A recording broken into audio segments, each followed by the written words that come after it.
Sobat Trader, selamat datang kembali di Dreamax Forex Insight, tempat di mana kita akan membahas peluang terbaik di market forex. Dan kita juga akan kupas tuntas bagaimana dampak berita-berita di minggu ini terhadap market dan juga strategi apa yang bisa dimanfaatkan oleh sobat trader di luar sana. Dan di sini Rahayu nggak sendirian, Rahayu bareng trader profesional dari Dreamax yaitu Miss Mary. Gimana Miss, kabarnya sehat? Alhamdulillah sehat. Ya, semoga senantiasa sehat selalu supaya tradingnya pun kedepannya selalu lancar dan maksimal. Amin. Oke, langsung aja ke pertanyaan yang pertama ya Miss. Boleh. Pada 8 Juli, RBA diperkirakan memangkas suku bunganya dari 3,85% menjadi 3,60%. Nah, apa sih yang bisa kita antisipasi dari keputusan terhadap AUD? Oke, untuk forecast penurunan suku bunga ini menunjukkan arah kebijakan moneter Australia ya, yang memang akan lebih longgar. Kemungkinan sebagai respon terhadap pelemahan ekonomi domestik atau inflasi yang mulai terkendali. Nah, jika benar dipangkas, AUD berpotensi melemah karena yield menjadi kurang menarik. Pasar juga akan mencermati apakah pemangkasan ini awal dari tren penurunan lanjutan yang bisa mendorong pelemahan AUD lebih lanjut. Oke, lanjut ke pertanyaan yang kedua ya Miss. Masih di Australia juga ada dua event penting lainnya, yaitu RBA Rate Statement dan juga Press Conference. Dan apa yang biasanya menjadi perhatian utama pasar dari kedua agenda ini Miss?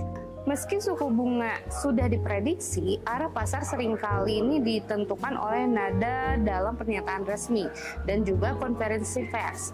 Jika Gubernur RBA ini menyampaikan kekhawatiran terhadap pertumbuhan ekonomi atau mengisyaratkan pelonggaran lanjutan, AUD ini bisa tertekan.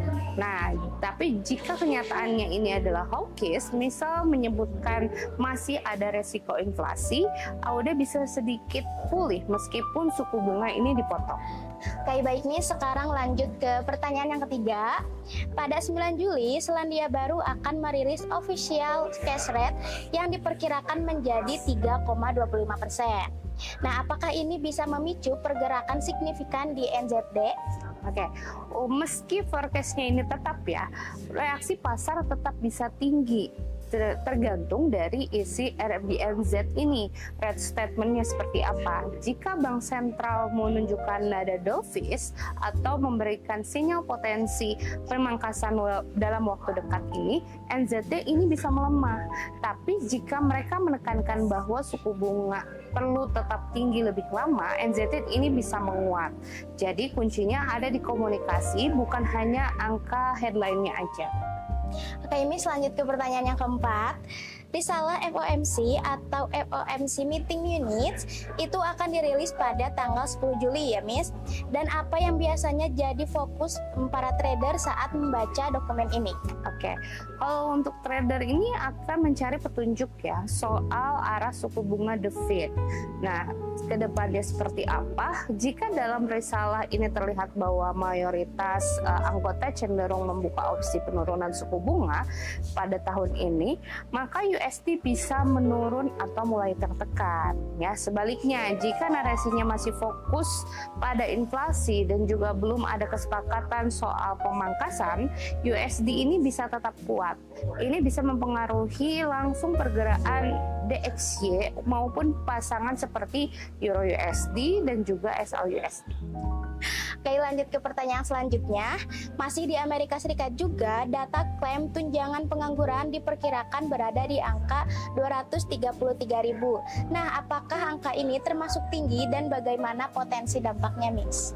Oke, angka 233.000 ini cukup tinggi ya, karena jika dibandingkan dengan rata-rata awal tahun, jika aktualnya ini mendekati atau bahkan lebih tinggi, ini bisa menandakan bahwa pasar tenaga kerja mulai melemah.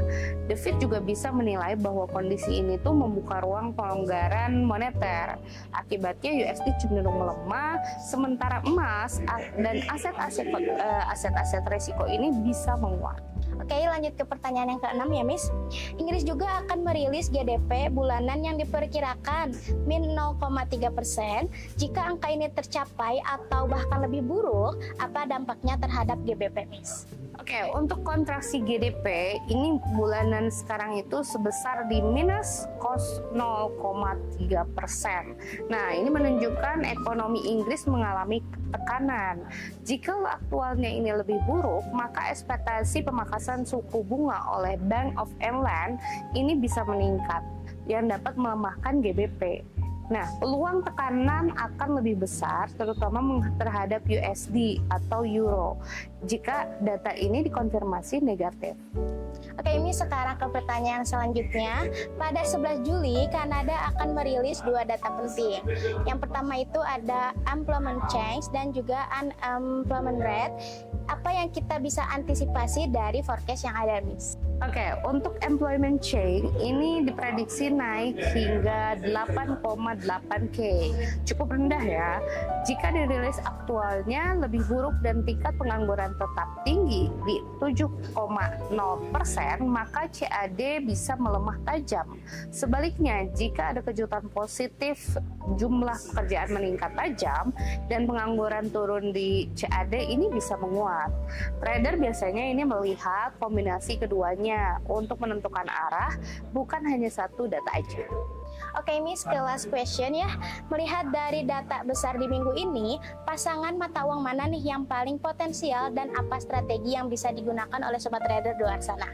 Oke, untuk pasangan itu ada di AUD USD, ada NZD USD, dan juga USD CAD. Nah, ini yang akan menjadi paling potensial ya, karena terkait langsung dengan kebijakan moneter dan juga data tenaga kerja. Strateginya ini hindari entry saat data rilis untuk menghindari spike dan gunakan pendekatan breakout pasca volatilitas jika arah yang jelas. Jangan lupa gunakan SL juga karena volatilitas minggu ini bisa sangat tinggi. Oke, sekian data-data yang bisa kita sampaikan di Forex Insight di minggu ini. Semoga bisa membantu untuk sobat trader di luar sana agar tradingnya tetap cuan maksimal. Happy trading, see you!